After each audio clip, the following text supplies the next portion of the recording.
ফ্যাসিবাদ এই দেশে দেখতে চাই না। অনতি বিলম্বে আপনার এই অযোগ্য স্বরাষ্ট্র উপদেষ্টাকে আপনি সরান, যদি আপনি চান যে আপনাকে সন্ত্রাসের পাহারাদার না বলা হোক। ডক্টর ইউনূস প্রায়ই বলেন যে, শুরুতে অনেকবার বলেছিলেন যে আমরা অযোগ্য, আমাদের অত যোগ্যতা নাই, ভুল হলে ধরিয়ে দেবেন।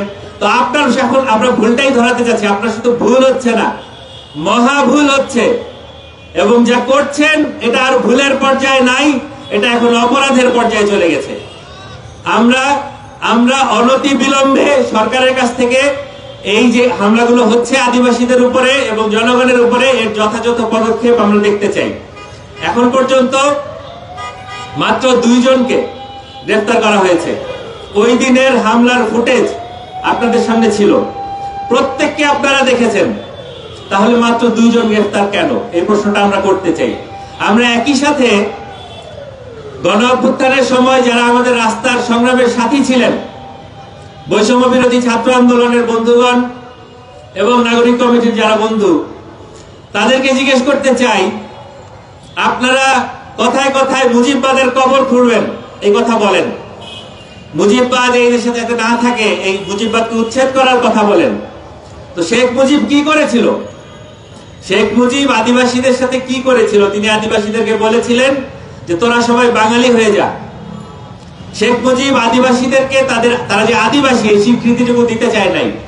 আমরা দুঃখের সাথে বলতে চাই, আপনাদেরই সদস্য রূপাইয়া, আপনাদের আন্দোলনের নির্বাহী কমিটির সদস্য রূপাইয়া, তিনি তার আদিবাসী হিসেবে তার যে স্বীকৃতি, সেই স্বীকৃতির দাবিতে আন্দোলন করতে গিয়ে তিনি এইভাবে রক্তাক্ত হলেন, অথচ আপনাদের কোন ধরনের লিখিত ডকুমেন্টসে এই আদিবাসী শব্দের উল্লেখ আমরা দেখতে পাই না। আপনারা নিন্দা করেছেন, আমরা দেখেছি, কিন্তু গতকালকে যখন এই সন্ত্রাসী হামলা, পাল্টা পুলিশি হামলাটা হলো, সেটা আরেক ধরনের সন্ত্রাসী হামলা। অবশ্যই সন্ত্রাসী হামলা, কেন নয়?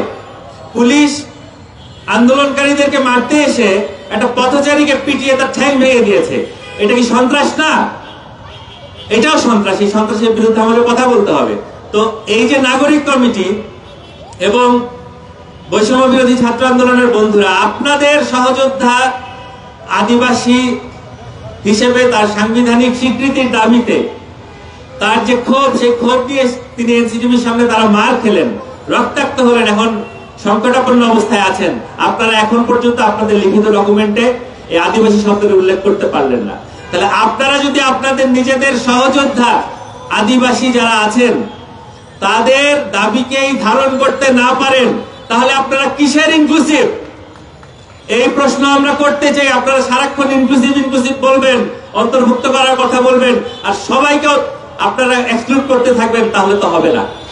আমরা অনতি বিলম্বে এই গণ অভ্যুত্থানের যে বাংলাদেশ, যে গণ অভ্যুত্থান বাংলাদেশের আপামর জনগণ করেছেন, ছাত্রছাত্রী, শ্রমিক, কৃষক সবাই মিলে করেছেন, সেই গণ অভ্যুত্থানের বাংলাদেশে নতুন করে কোন ধরনের সন্ত্রাসী দাপট, কোন ধরনের ফ্যাসিবাদী দাপট আমরা দেখতে চাই না।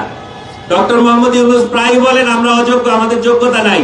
আপনি যে পজিশনে বসে আছেন সেখানে বসে এই ধরনের সরল সরল নেক কথা বলা সাজে না। এটা জনগণের নিরাপত্তার প্রশ্ন, এটা আমাদের অধিকারের প্রশ্ন, এটা ফ্যাসিবাদ যাতে আর পুনঃপ্রতিষ্ঠিত না হয় সেই প্রশ্ন। সেইখানে যদি আপনার বারবার মনে হয় আপনি অযোগ্য, আপনি ক্ষমতা থেকে সরে যান। দরকার নাই আমাদের এরকম অযোগ্য উপদেষ্টার। সবাইকে ধন্যবাদ। ধন্যবাদ জানাচ্ছি আমি মাহাতাব ভাইকে।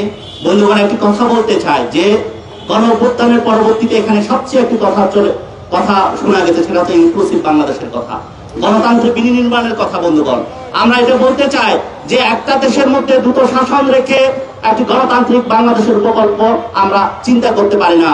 আজকের পাহাড়ের দিকে তাকান, সেখানে সেনা শাসন এখনো দিয়ে রেখেছে। বন্ধুগণ, জুলাই অভ্যুত্থানের পরেও সেখানে সেনা শাসন জারি রেখেছে। জুলাই অভ্যুত্থানের পরে প্রথম যে আঘাতটা আসে সেটা পাহাড়ের উপর পাহাড়েই হয়েছে। বন্ধুগণ, পাহাড়ের উপর রক্ত ঝরেছে সেখানে। বন্ধুগণ, এই কথাটা বলতে চাই স্পষ্ট, এখানকার যে বাঙালি জনগোষ্ঠী আছে, এই বাঙালি জনগোষ্ঠী হচ্ছে খেটে খাওয়া সাধারণ মানুষ। তাদেরকে সরকারিভাবে সেখানে নিয়ে গিয়ে সেটেলমেন্ট করে দিয়ে একটা রাজনৈতিক সংকট তৈরি করা হয়েছে। বন্ধুগণ, আমরা স্পষ্টভাবে বলতে চাই যে পাহাড়িরা জুম কাটার যে ডাটা আছে, এই ডাটা কিন্তু বাঙালিদের তৈরি। এবং যে নাপ্পিটা খায় সেটা বাঙালিদের তৈরি। বন্ধুগণ, তাইলে আমাদের সংকটটা কোন জায়গায়? দ্বন্দ্বটা তো তার সেখানে নয়, সংকটটা হচ্ছে এখানে রাজনৈতিক সংকট। এই সংকট করেছিল এই রাষ্ট্র ব্যবস্থা, এই সরকার ব্যবস্থা। এই সংকটকে জিয়ে রেখে তারা তাদের প্রজেক্ট গুলো বিনির্মাণ করতে চায়। বন্ধুগণ, আজকে পার্বত্য চট্টগ্রামে কেন সেনা শাসন এখনো জারি রাখা হয়েছে আপনারা একটু দেখবেন। এখানকার পার্বত্য চট্টগ্রামে যে 80% পর্যটন কেন্দ্রগুলো আছে, এই পর্যটন কেন্দ্রগুলো কারা নিয়ন্ত্রণ করছে তার হুদিস আপনারা নেন, তাহলে বুঝতে পারবেন এই 7 টাকা সেনা শাসন জারি রাখা 7 টাকা। বন্ধুগণ, এই পর্যায়ে আমি কথা বলার জন্য অনুরোধ করছি আমাদের শিক্ষক জাহাঙ্গীরনগরের অধ্যাপক মাসুদ ইমরান পান্নু স্যারকে।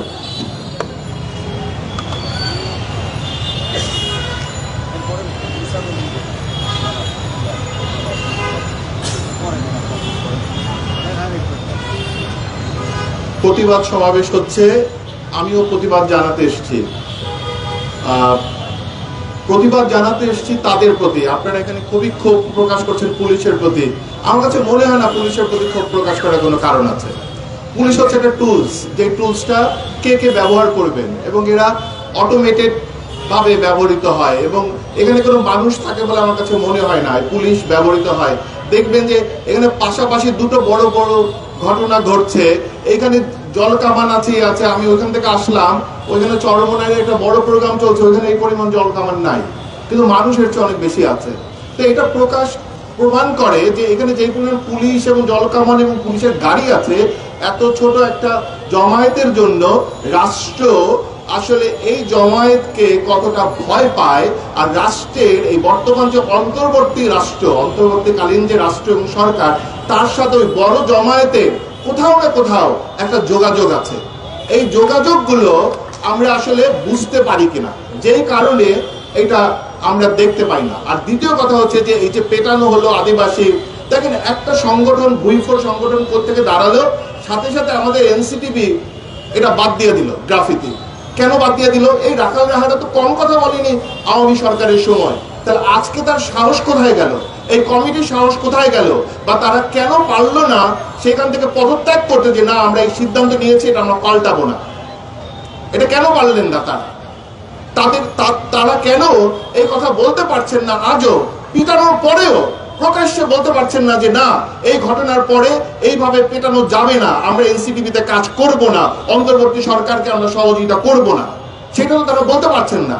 তারপরে যদি আমরা দাঁড়াই যে এই অন্তর্বর্তী সরকারের যতজন উপদেষ্টা আছে যারা, আমি তো দেখলাম না কাউকে দুঃখ প্রকাশ করতে। এবং তারা দুঃখ প্রকাশ কেন করবে? তাদের যন্ত্রপাতি দিয়ে তো তারা পেটাচ্ছেন। তারা কেন পেটাচ্ছেন? এই ইউনূস সাহেব কেন পেটাচ্ছেন? হাসিনা স্টাইলে। হাসিনা কি আবারও ফিরে আসছে?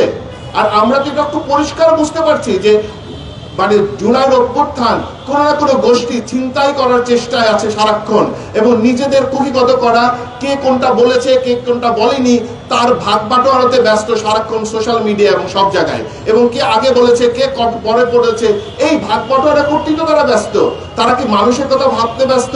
এই আদিবাসী মানুষ যখন তার পাশে দাঁড়িয়ে একই যুদ্ধ করেছে, আমরা সবাই যখন সেই যুদ্ধে ছিলাম, সে হাসিনা উৎখাতের যুদ্ধে, সেই কথাগুলো তারা ভুলে যাচ্ছে এবং ভুলে যেতে চায়, কারণ তারা একটা নতুন খাওয়া দাওয়া এবং খাইদাই করার পার্টিতে পরিণত হচ্ছে, এবং তারাও সেই পুরনো রক্তের গন্ধ পেয়ে গেছে হায়নার মতো।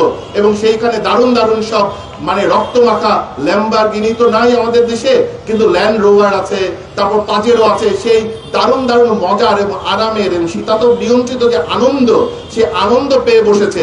এবং আনন্দের কারণে তারা এখন যে কাউকে পিটিয়ে দিতে চায় আগের মতোই, কিন্তু তারা ভুলে গেছে যে এভাবে পিটিয়ে দিয়ে কোনো কিছু হয় না। আর দ্বিতীয় যেটা হচ্ছে সেটা হচ্ছে আরেকটা লড়াই, যেটা হচ্ছে জ্ঞানতাত্ত্বিক লড়াই।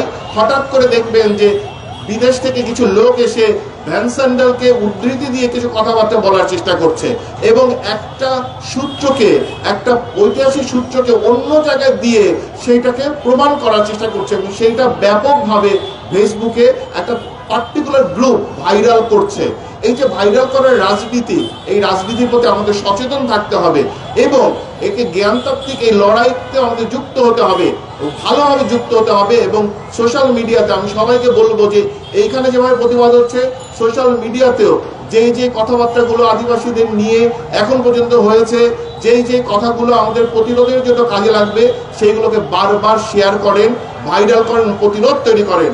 আর ইউনূস সরকারকে কোনো নিষ্পাপ এবং শুধু মানে এই পুলিশকে দোষ দিয়ে ইউনূস সরকারকে বাদ দিয়ে দেওয়ার কোনো কারণ নাই।